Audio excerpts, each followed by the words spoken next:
My mother was a woman of absolute precision. Growing up, I never had a hair out of place, a scraped knee that wasn't immediately sanitized and bandaged, or a nightmare that she couldn't soothe away. She had a way of making the world feel small and safe, tightly contained within the walls of our home.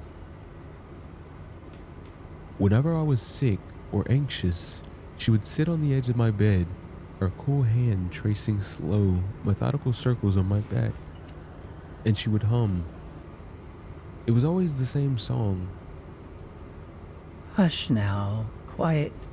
The shadows are long. The mockingbird sings a borrowed song. As a kid, the melody was a warm blanket. It meant she was there. It meant nothing could get me. The house felt too quiet this afternoon.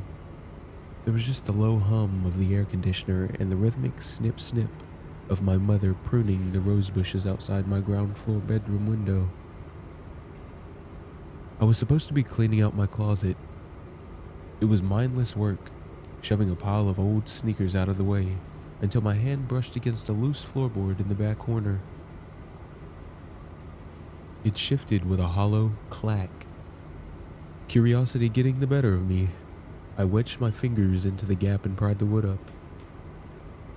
Underneath, resting in the dusty space between the floor joists, was an old, rusted tin biscuit box. I pulled it out, popped the lid, and immediately noticed the smell, faintly of copper and old, damp earth. Inside were a few pieces of baby clothing, stiff to the touch, and beneath them lay a faded, cracked Polaroid. Outside the window, the pruning shears paused. I heard her start to hum. It was that same slow tune she used to hum while tracing circles on my back when I was little. Hush now, quiet. The shadows are long. The mockingbird sings a borrowed song. I picked the photo up, my thumb brushing away a layer of grime. It was a picture of a woman holding a baby. The baby had my exact birthmark on his cheek. He had my eyes. The woman looking down at him was smiling, but she looked absolutely nothing like the person standing in my garden. My breath hitched as my eyes drifted to the bottom of the photo.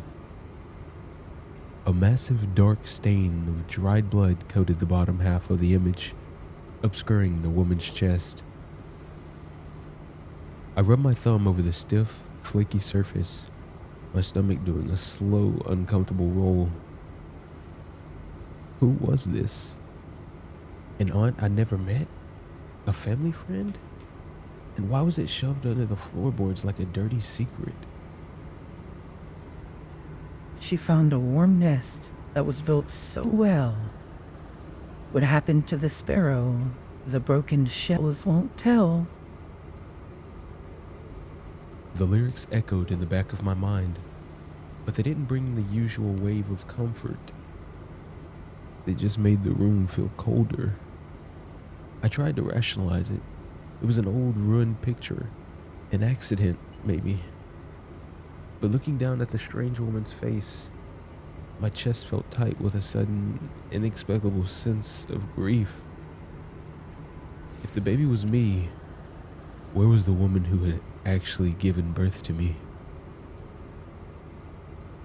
Did you find something in there, sweetie? Her voice drifted through the window screen. It didn't sound like a question. It sounded hollow, devoid of its usual rehearsed warmth. I glanced toward the window. Through the mesh, I could see her standing all the way by the back fence, a good 50 feet away. Her back was to me, the shears resting at her sides. My hands began to tremble. I looked back down at the box in my lap, the bloody Polaroid burning a hole in my palm. My mind was racing. Should I ask her about the woman in the picture? Should I just shove the box back under the floor and pretend I found an old toy? If I spoke, Would my voice give away the knot of panic tightening in my throat? The silence stretched, thick and suffocating. The puzzle pieces, the hidden clothes, the dried blood, the strange woman were just starting to form a terrifying picture in my head. A sudden, sharp gust of wind blew right through the window screen, freezing the sweat on the back of my neck. It brushed over my shoulder, carrying the distinct metallic scent of the baby clothes in the box. My stomach plummeted. The air in the room suddenly felt too thick to breathe, heavy with that sickening sweet smell of old copper. I didn't want to look. Every single instinct I had was screaming at me to keep my eyes glued to the floorboards, to shut the tin box and just pretend none of this was happening. I swallowed hard, the knot in my throat feeling like swallowed glass. That's when I heard it. Breathing. It wasn't the calm, measured breath of the woman who had raised me. It was a ragged, wet rasp, hitching unnaturally in the back of a throat. And it was close. It sounded like whatever was making it was exhaling right against the wire mesh, mere inches from the side of my head. Forcing my chin up felt like fighting gravity, my vision dragging agonizingly slow across the pattern of the rug, up the painted drywall until my eyes finally met the gray screen of the window. She wasn't by the fence anymore. Her face was pressed directly against the outside of my window screen. The mesh dug deep into her skin, distorting her features into something deeply unnatural. Her eyes were unblinking, wide and completely black, devoid of any white. Her lips were stretched back into a massive, uncanny grin that seemed to pull her skin entirely too tight across her skull. The realization finally snapped into place, freezing the blood in my veins. The woman in the photo wasn't an aunt. The thing at the window didn't blink.